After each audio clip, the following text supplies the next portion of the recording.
Michigan. I used to work at Faraday in Tecumseh. I don't know if you guys remember Faraday. Faraday was bought out by a larger company, and I know you guys are recording it. I apologize, but I pace when I talk. Anyways, Faraday was bought out, and they moved the company to New Jersey. And when they moved it to New Jersey, I said, well, I don't want to live in New Jersey. So I went to law school. And after law school, that's when I joined the prosecutor's office. And then I was the elected prosecutor here from 2012 till just a couple weeks ago. But I've been doing estate planning for about 15 years. Don't want to forget my wife. We have 3 boys, Colin, Liam, and Cormac, and they're 22, 20, and 17. So when I got the call from Judge Costello that you guys had an opening and needed some help, and I found out it was about estate planning, I started trying to put together an outline of what I thought you might want to hear. And I told the bishop that I would rather just have a conversation with you. So as I'm talking, if you have questions, please stop me. We can talk about whatever you guys want to, not just necessarily what I think you should know. So to start off, what is an estate plan? Well, an estate plan is basically where you put into writing instructions on where do you want your stuff to go when you die? Who do you want to handle? You want to protect yourself, you want to protect your family, but you want to protect your property. You want to make sure it gets to where it's going to be. And the other thing is you don't want the government taking it, right? That's the big thing. A lot of times when I'm doing an estate plan, is that too loud? All right. Is it okay for everybody? Yeah. Is everything okay? Okay.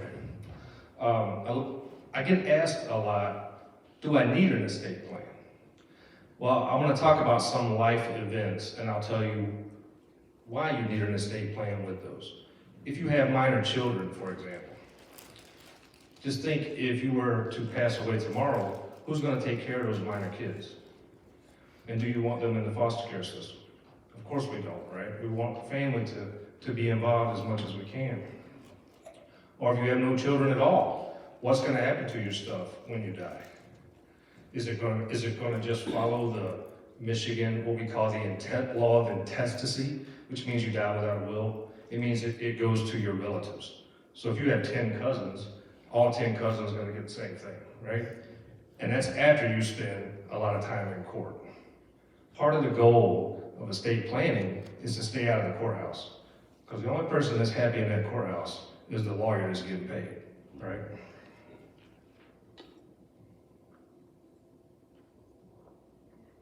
But you also want to make sure that your home is taken care of. Because if you die and you don't have a will, or you have it set up where your house is going to be, is going to go into the court, and more than likely it's going to be sold and split between your heirs. So if you wanted one of your kids or any family member to have that home, you need to set that up ahead of time. Business the same way. The other issue that is common today is if you have a blended family. So if you have kids from a prior relationship, your spouse has kids from a prior relationship, or just that you are in your second marriage. How do you take care of that? And who has a right to get something? So you gotta watch out for your children. Also, it's very important that if you have a special needs child, that you need to do some special estate planning.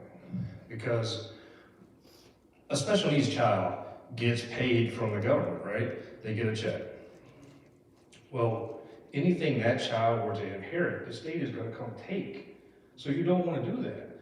If you're leaving that child money or whatever, you want to make sure that the government can't just come and get it. Does that make sense? The other thing, bill collectors, creditors. You don't want your debts passed on to your kids. And you don't want them taking the money that should be going to your kids. Another big thing, at least for me, is privacy. Probate court is not private, right? It's all public. And I just don't like the idea of families fighting in a courtroom over stuff that You know where you want your stuff to go. We just need to get it in writing so we don't have those fights. So what is your estate? Your estate is everything you own. It's your cars, it's your jewelry, stocks, bank accounts, whatever you own, that is your estate. They put it in a big pot. Sorry, I'll move my arms. I can't. And you hear the word probate. Anybody ever heard the word probate before? And generally it's not favorable, right? Why we got to go to probate? So, and probate, it doesn't have to be a bad word, but the reality is probate is expensive. But what is probate? Probate is a court supervised process. When you die, is how you transfer title of your stuff to who you want to get it.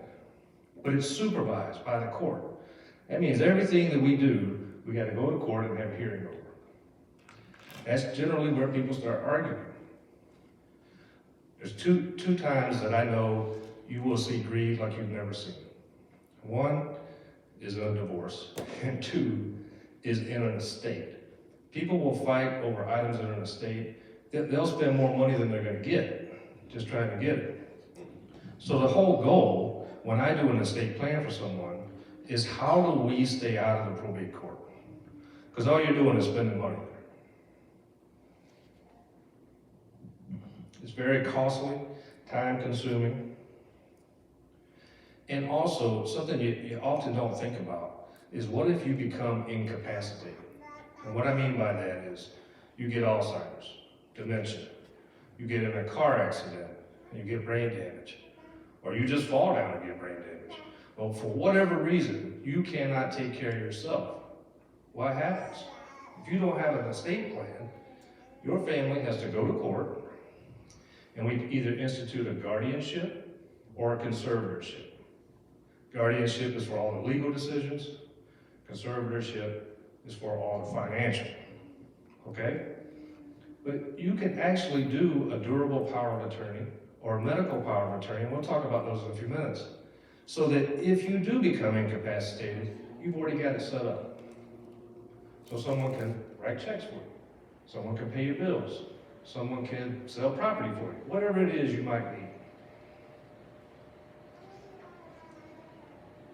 So then when we look at the estate planning documents, what documents do we have? So 15 years ago when I started doing this, I would say wills were the primary thing that was used.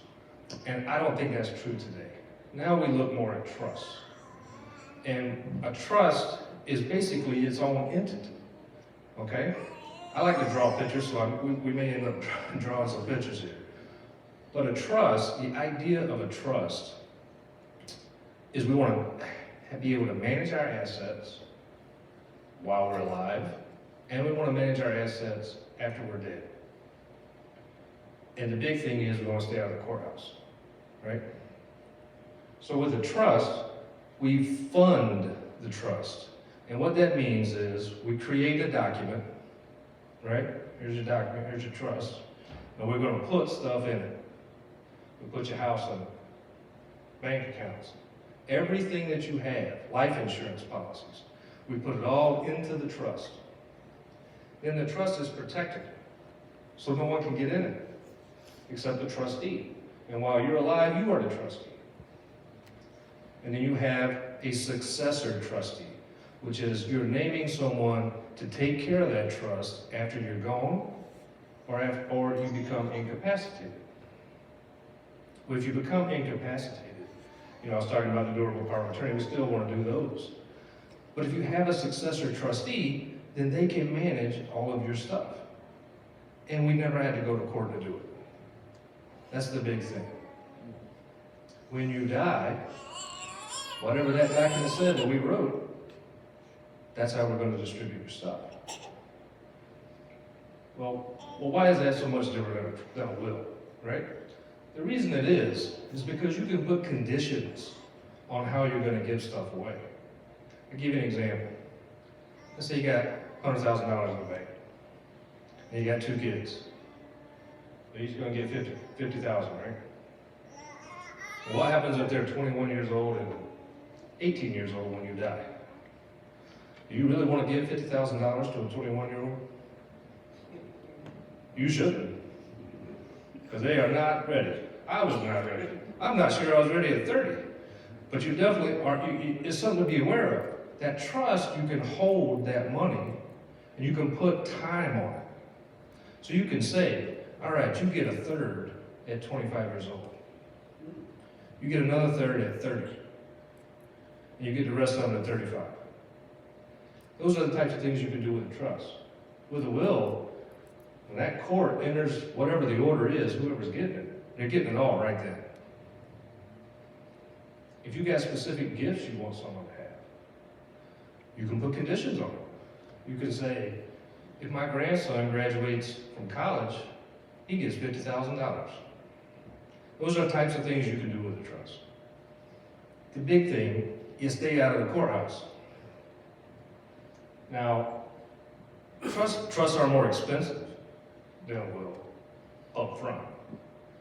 But if you fund them properly, it is much more cost effective than probating in the state. The whole new goal is to stay out of the courthouse. It's also private. So the only people that know about that trust are the beneficiaries, in other words, the people that you're giving it to, right? And the trustees. Now you do have to put a notice in the newspaper when you die, so that any creditor can make a claim against it, but it's not in the courthouse. It's generally with a lawyer. Most important thing though, I know I said it once already, you gotta make sure you fund the trust. Yes, sir? Question, can a trust be contested like a will? Yes, anything can be contested. Anybody can be sued for anything, and you can question anything you want if you got the money to pay to go in there. The question is, under what circumstance though? If they don't have a good reason why that trust isn't valid, they're wasting their time. I mean, trust, it's the new estate plan way. Now, I'm not trying to sell you on a trust. I'm just telling you, when you can stay out of that courthouse, the less people involved, the less money you're going to spend, and the more likely it is that you will see what you want to have happen actually happen. Does that make sense? But yes, you can challenge anything. So the next thing is the will. Let's talk about a will. So a will is similar to a trust in that when you die, it says, where do you want your stuff to go? But it doesn't take into account your age. It doesn't take into account your minor children. You're going to go to court. You're going to typically go see a lawyer. You're going to fill out a stack of paper like this, and they're going to file it at the courthouse. And then somebody's going to get named what we in Michigan call personal representative. You guys might have heard the word executor before. We don't have those in Michigan. It's called a personal representative. And what that personal representative does is they carry out your wishes. So they go around and say, okay, we got this bank account and this house and these stocks, and basically they liquidate it down in the money, and then they split it up the way they're told. In Michigan, if you die without a will, they have an intestacy statute. I talked about it a few minutes ago. Intestacy statute basically says, this is the order we give your stuff away. If you have a spouse, she's going to get this much, or he. Children, and then it goes from there. If you have a will, you can actually spell it out. Now, you can't skip your spouse. There's no such thing. Law does not allow that. And you cannot omit children unless you specifically spell out that you don't want one of your children to get something. But your wife, you can't. You can't skip her. That law was settled a long time ago. Any questions on wills? Next item, a medical power of attorney. A medical power of attorney is for when you cannot make medical decisions for yourself. This document names someone to make those decisions. I strongly encourage you to get one of these. A lot of times when you go to the hospital, they'll ask you to fill one out. The problem is, though, you're not always conscious when you're going to the hospital, right? But what you don't want to have happen, do you guys remember Terry Schiavo? Remember that case? It was probably 20, 25 years ago. It was in Florida. And she was on a feeding tube and a breathing tube, and she had been on it for like 10 or 15 years. And they couldn't take it out. She didn't have a medical power of attorney. You don't want to be like that, right?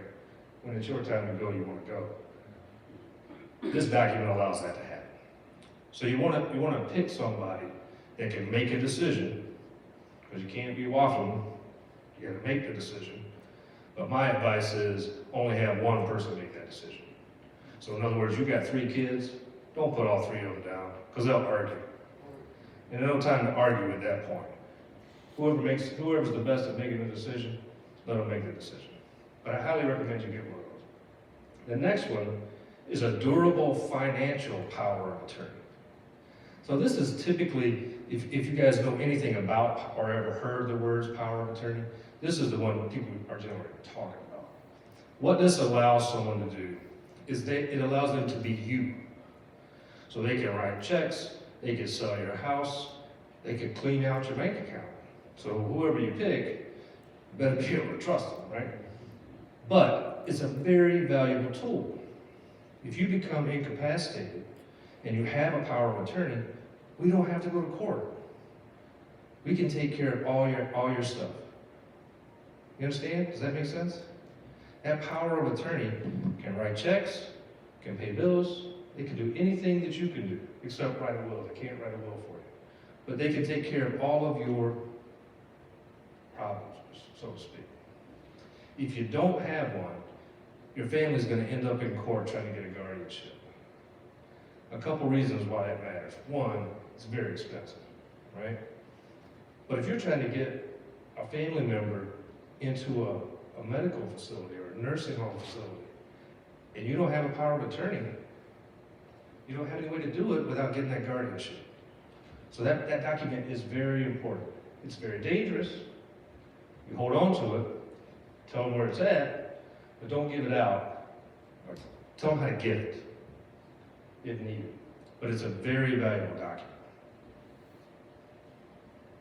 And lastly, we'll talk about ladybird deeds. You guys ever heard of ladybird deeds? Remember President Lyndon Johnson? His wife was named Lady Bird Johnson. And he transferred property to his wife on a deed, and that's how it came to be known as a ladybird deed. What a ladybird deed does, it allows you to transfer property as soon as you die. I'll give you an example. Let's say you and your wife own a home, and you know when you die, you want it to go to your kids. So what we do is we create a ladybird deed, and we say we're giving it to the kids basically after you're dead. The minute that you and your wife both are dead, you file the death certificates, and the property automatically transfers to your kids. You don't have to go to court. It's very inexpensive. It's just the cost of the deed and the cost to file that deed. But here's the good news. You did that, but you can still sell that home. You can mortgage that home. You can do whatever you want to with it. It's a great tool that does not get used enough.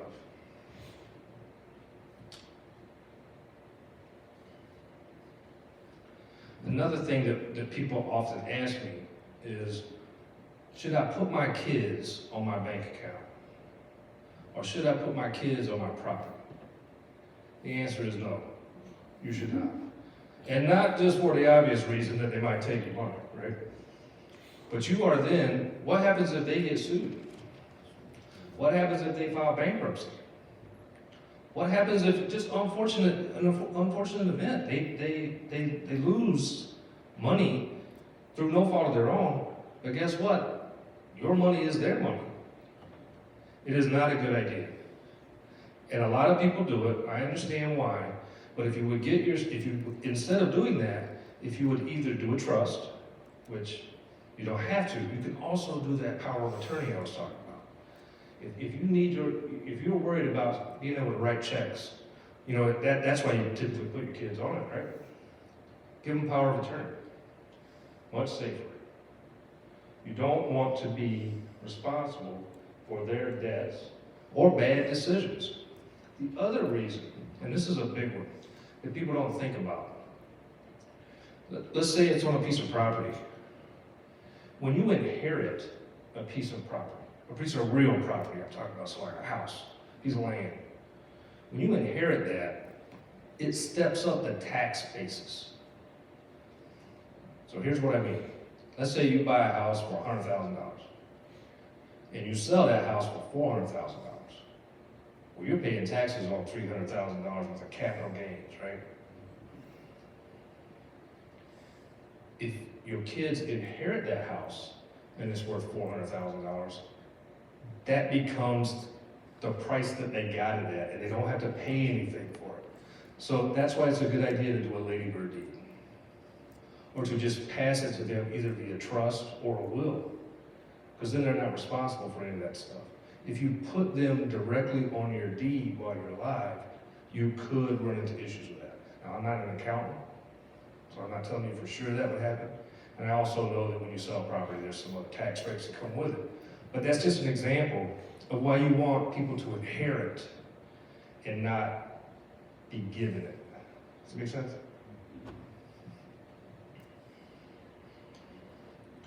The other thing, special estate planning concerns. We already talked about second marriages, but one of the things that you do, I call them Brady Bunch trusts. Probably not the right way to say it, but basically it's where you have two families that come together, right? Well, you're married, but what happens if one of you dies? How are we going to make sure that all the kids, so say the husband's got 2 kids and the wife's got 2 kids, and they get married, and they form a trust. How do we make, if the husband dies, how do we make sure that his kids get anything? What you do is you create what's called a Brady Bunch trust. And what that means is that when that husband dies, the trust can't be changed anymore.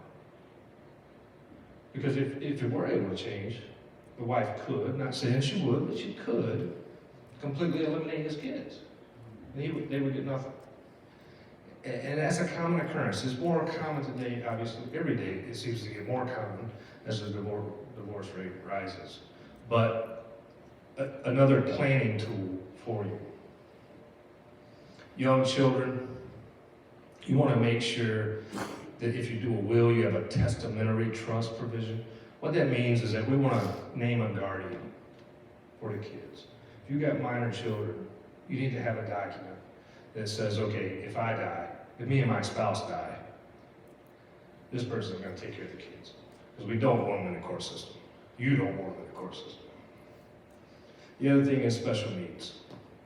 If you have a child that has special needs and is receiving money from the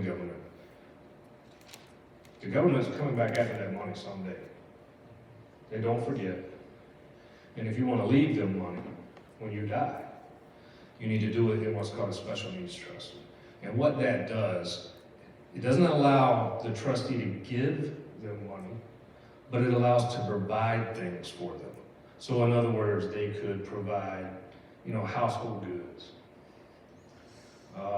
pay for services, haircuts, doctor's appointments. You could pay for all of that. Now, obviously, you don't want to pay for something the state's going to pay for, but the big thing is you don't want the state coming after their assets after they're gone. That's pretty much what yeah. I got a question on the trustee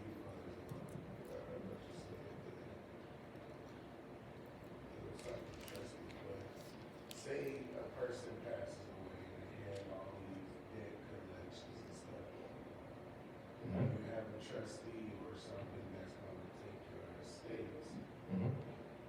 Can they still go after your stuff after so many years you've been gone? Like, Well, some things cancel out after 7 to 10 years. Well, actually, no. The 17 year, that will not apply in this case. Okay. So what happens when you die? I don't care whether you have a trust or a will or whatever. If you're going to open any kind of estate or distribute the assets, you have to run an ad in the newspaper. In the legal section. You've seen them. You know, call this lawyer, right? Typically. So you put that advertisement in. Any creditor that wants to file a claim has 120 days to file a claim. If they don't file a claim, they may not get paid. So you only have to pay the legally enforceable debts. If they don't pay them in 4 months, they're not getting paid. Excuse me, if they don't make a claim within 4 months, they're not getting paid. Because we're gonna close that estate out before then. We won't, or excuse me, in other words, 17 years, we're not gonna go that long. 7 to 10, we're not gonna do that. We're gonna be done in hopefully 6 months. Does that answer it? Yes, sir. How much is it to start a trust? And when you say fund a trust, how much is it monthly? It doesn't cost anything to fund it. Funding it is just, so you would do a deed to put your house into the trust, right? As far as your bank accounts, it would be going down to the bank and say, you either create a new account in the name of the trust, or what I would recommend is take the bank accounts you got right now, tell the bank, I want a payable on death account. And what that means is, when someone shows up with your death certificate, they're gonna pay whoever you put down there, okay? And you put the name of your trust. Or if you don't have a trust, put the name of whoever you want to have that money. Payable on death. Banks oftentimes they're not in favor of payable on death. Banks are there to make money, right? So they don't necessarily offer you that. You have to ask for it. Payable on death accounts should all have it. Is there any other questions? Anything anybody wants to know about? Yes, that last thing that you made. Hold on a second. Is that, Still like initially, how much does it cost to start a trust? you mean with a lawyer? The average cost. It really varies on what you want. Usually $1,500 is where you start at. A will, you're looking for a single person, a will is about $500. A married couple is about $750. Now, those prices that I'm talking about, that comes with the power of attorney. You know what I mean? When I do an estate plan, I do it all. I wouldn't just do a trust. You need all those other documents.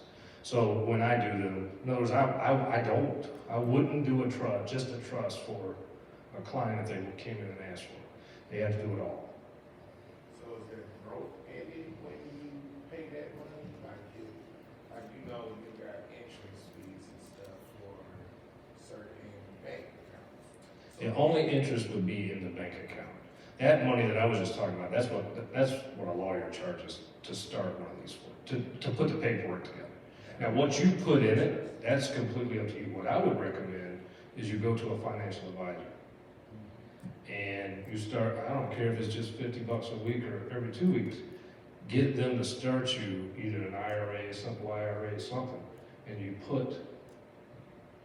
fund that, and then have the beneficiary of that be your spouse first, always, and in your trust. Does that make sense? And that's when they come up with that one sheet bill, one to death, and they ask you what kids you Yes. have, Yes. spouse. Beneficiary form is typically what they call it. They have the beneficiary form and other forms that, Mhm. in case you pass away. Yes. And see, those forms, when you put something on a beneficiary form, that doesn't have to go through the court. So that stuff can pass directly. Getting back to when I was talking about a trust, the reason, the biggest value of the trust to me is that it's not lump sum payouts for your kids. What I'm talking about young kids. Now, once they hit 35, this is a different story. If everybody you're going to give something to is already over the age of 35, a will is probably right for you. But if there's younger kids that you're going to give money to, there needs to be some conditions. Yes, sir. Does that have the same similarity as like your job? Like, say you got a certain career going on, and you retire or you don't retire, but you pass away, now you had funds in the job. Mhm. Does that go to your family as well? You have to, that's where you have to make sure you get the form filled out. Right. You gotta make sure, these beneficiary forms are very important.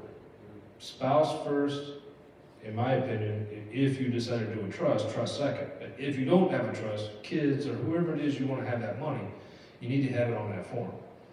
It's very important. If there's nobody named, you're going to probate. It's gonna cost a lot more. Sir, you had a question? Yes, when you're talking about the bank where if you didn't say anything and then one of the spouses died, what happens to that money? Then go to probate. You go right to probate. So that's the thing. When we don't have these questions answered, we can play what if, right? And I can bet you 90% of the time, the answer to that what if question is we're going to be in probate court. We're going to be spending money that we should be passing along to our children on being in court. What about a situation where you have husband and wife, mortgage, husband died, either one, husband died, Mm-hmm. so the wife was allowed to be the liar, the same person free to do what they want with their house? No. The mortgage, so when you have a mortgage, I don't know if you guys could hear his question. He was talking about the mortgage on a house, husband and wife are on it, one of them passes away. What can they do at that point? Well, a mortgage attaches to the house. So you'll never defeat that mortgage because it has that house as collateral. Do you see what I'm saying? What happened if the house already paid for? The house is already paid for, the spouse will get it. So there's three different ways, and I don't want to get too much legalese. If I get too deep, let me know. If you don't understand something I'm saying, I'll be happy to say it in a different way. But when you own property, there's three different ways you can own property in Michigan. Okay, one is called tenancy by the entirety, and that means you are married. That's the strongest bond that you can have on a piece of property. If one of you die, the other one gets the property. You don't have to go to court. You don't have to do anything. The second way is joint tenancy, typically with rights of survivorship. So that's very similar to tenancy by the entirety. Rights of survivorship, right, means if you and I own the property, joint tenants, and it's rights of survivorship, and I die, you inherit it from me directly. The third way is called tenants in common. And that's just where we have a partnership.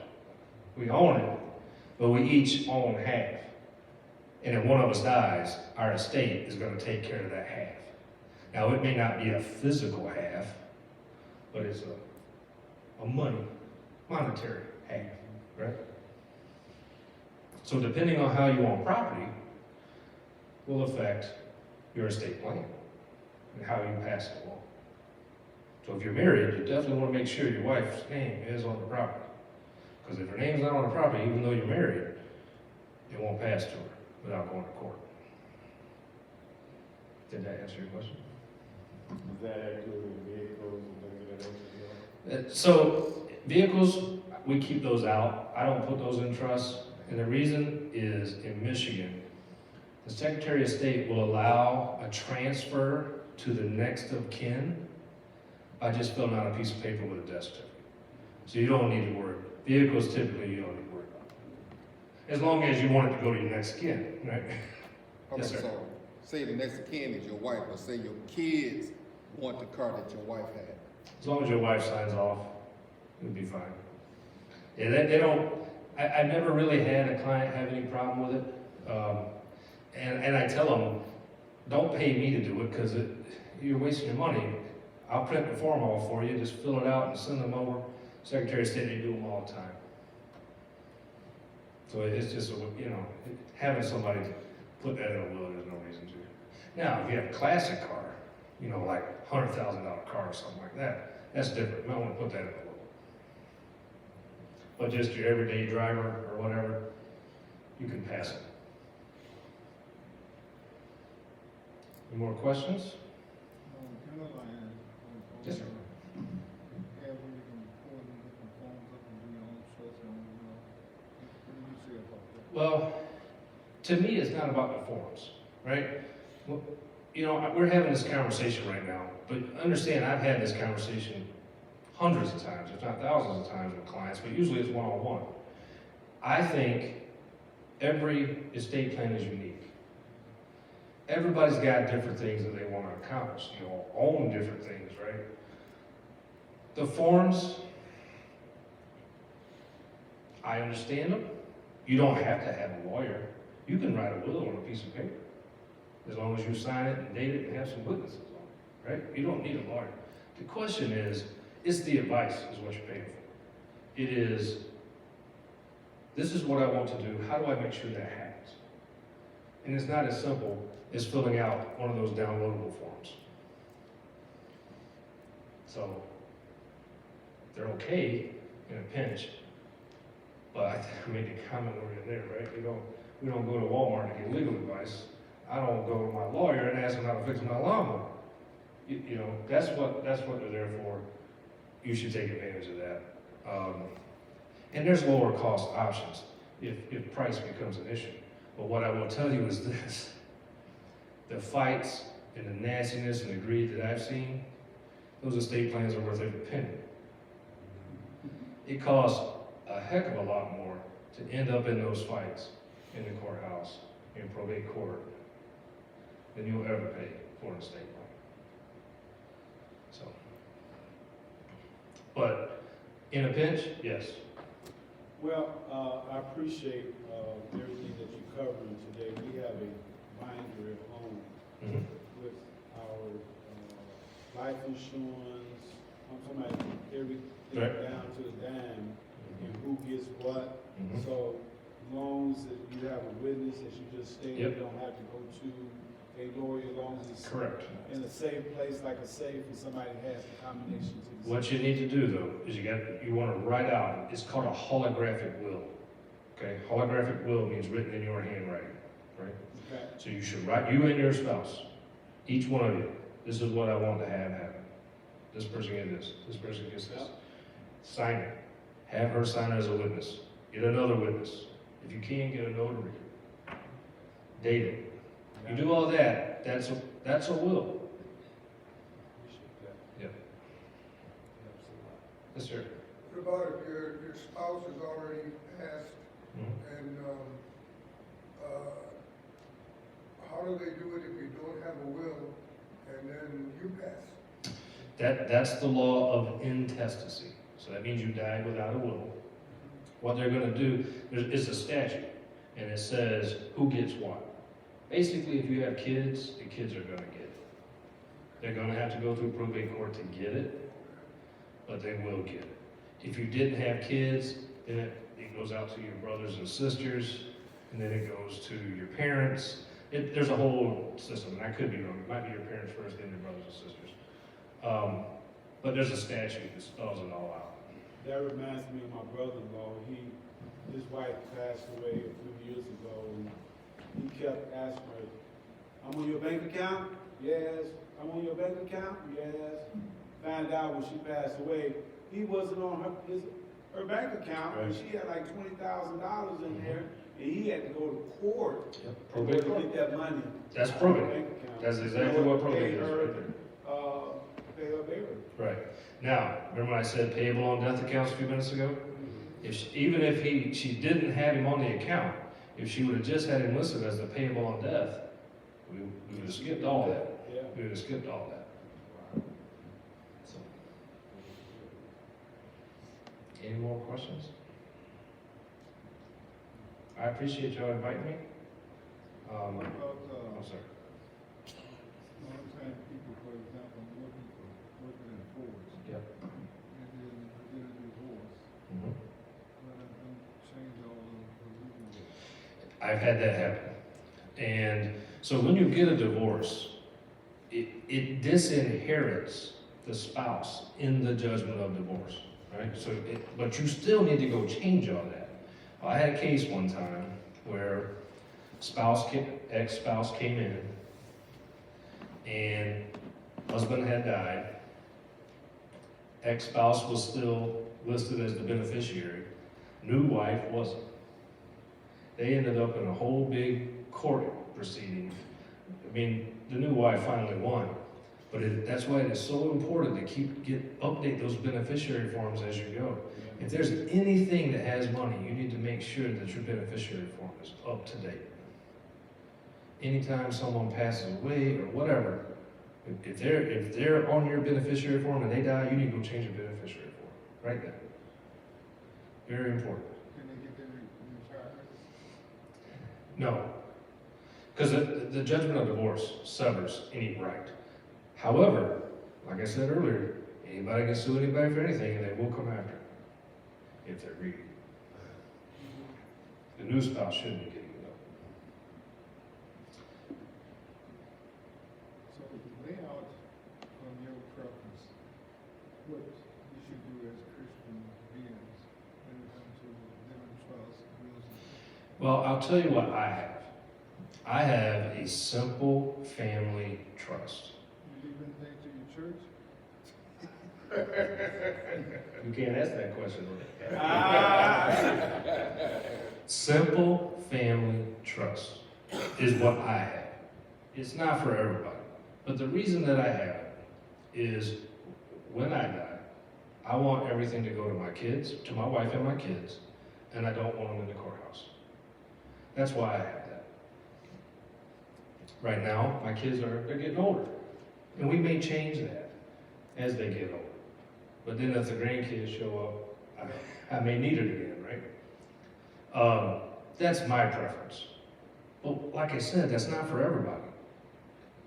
The bigger thing that we should be looking at is, are we taking the step to do estate planning? Because everybody's different. Everybody needs a different plan.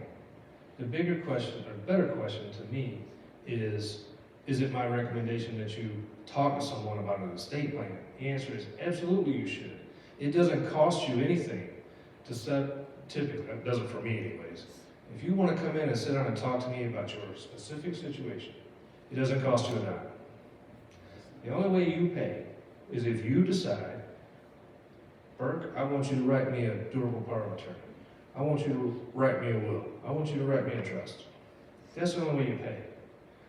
But do I think you should be asking those questions? Absolutely I do. I think this is one of the most overlooked things. People don't start thinking about this until they're old. Because that's the only time we think about dying, right? We're young, we don't think about dying, we can't get killed. But I'm telling you, we should be thinking about this at a very early age. It's very important.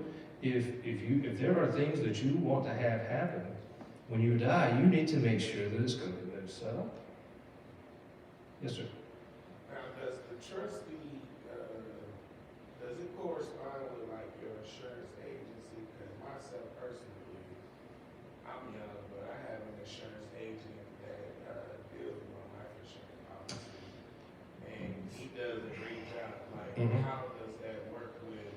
So what I do is I recommend to my clients, if they have life insurance, just like if they have a financial advisor, same thing. You should leave everything to your spouse first. So you should have that on that insurance policy. Your wife, I'm assuming, are you married? I would have my wife first. And then if you were going to have a trust, I would have it second. So in other words, if your wife died before you, and then you died, that money would go into the trust. And you're going to have instructions in that trust of how you want that money distributed, what you want it used for. And it's protected in that trust. Does that make sense?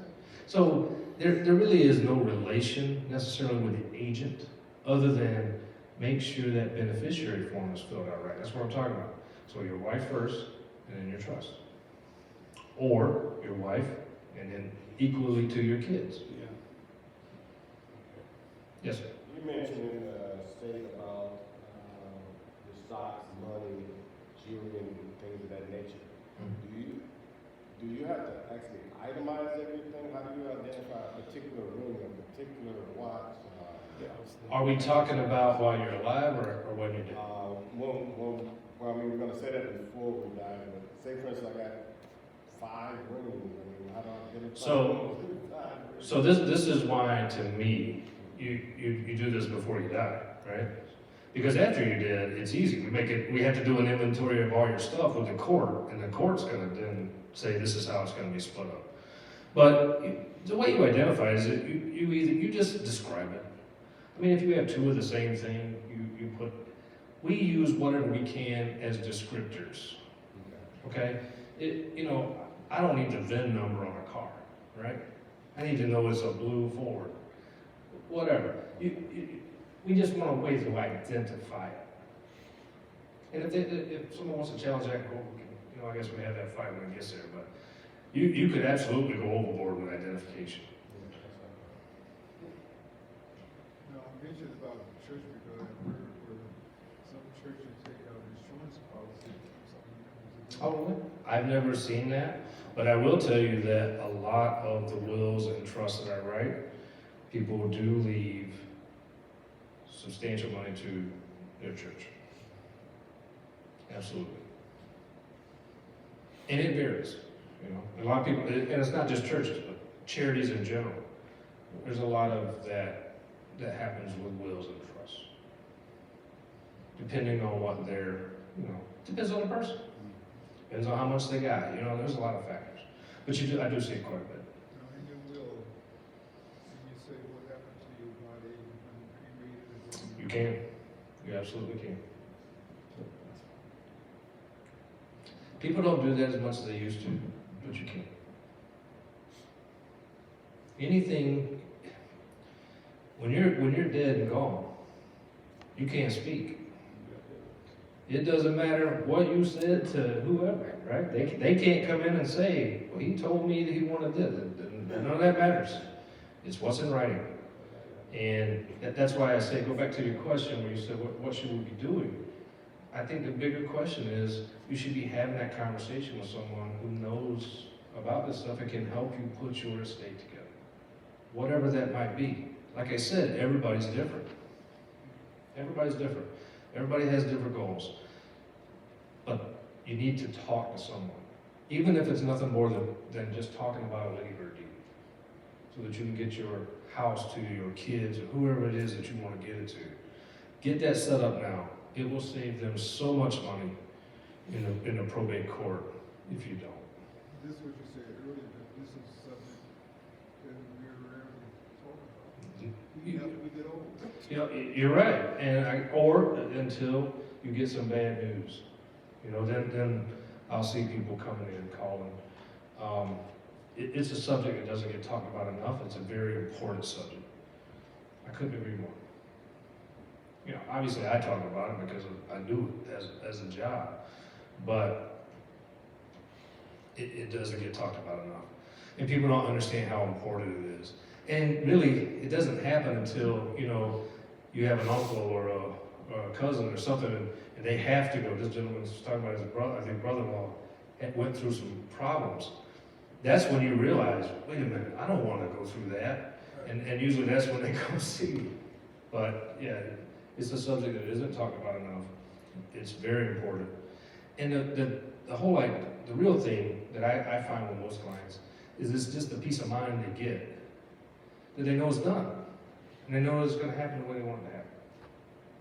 Because we are all going to die. How often should you update your will? You should update this is another thing I tell every client when I write them a will or a trust. You call me. If something big happens in your life, you have a baby, a grandbaby, somebody dies, call me. Ask me, does it change it? 9 times out of 10, it doesn't matter.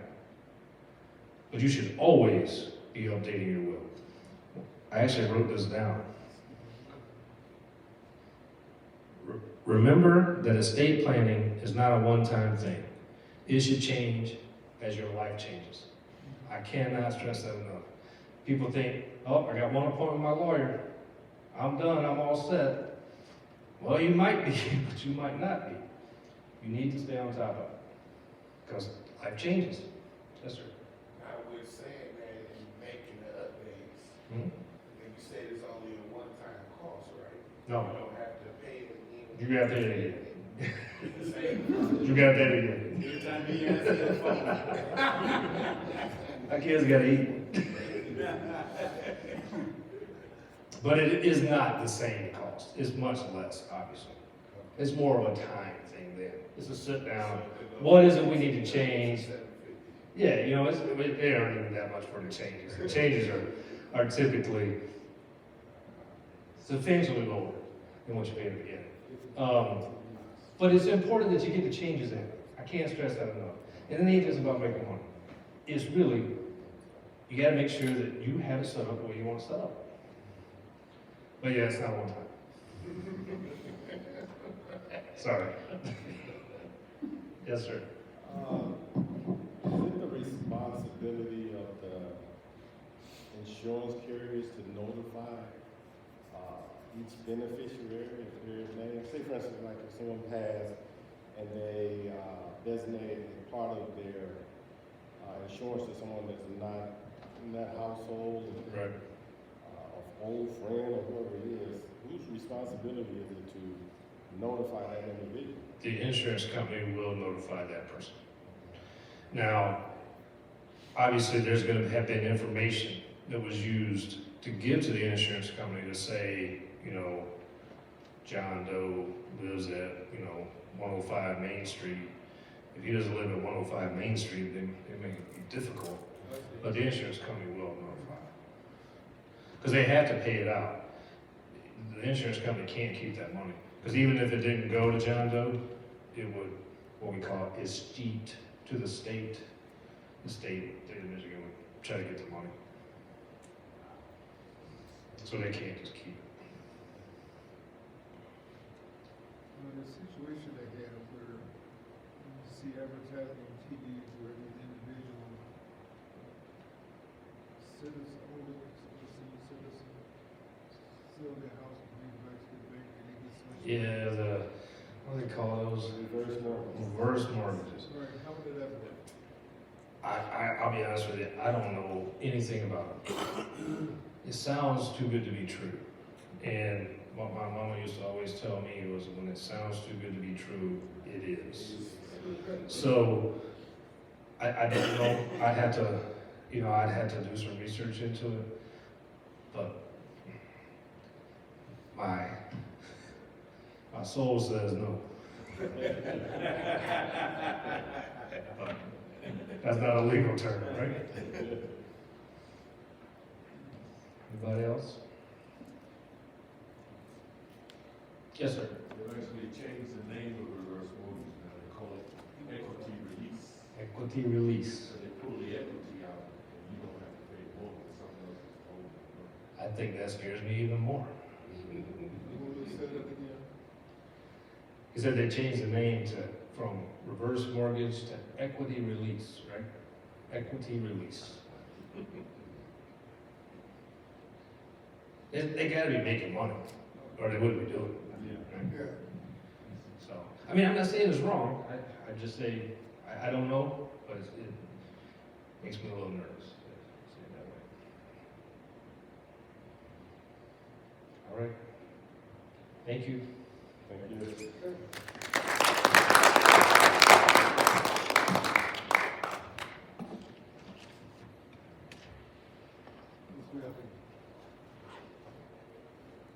It's working.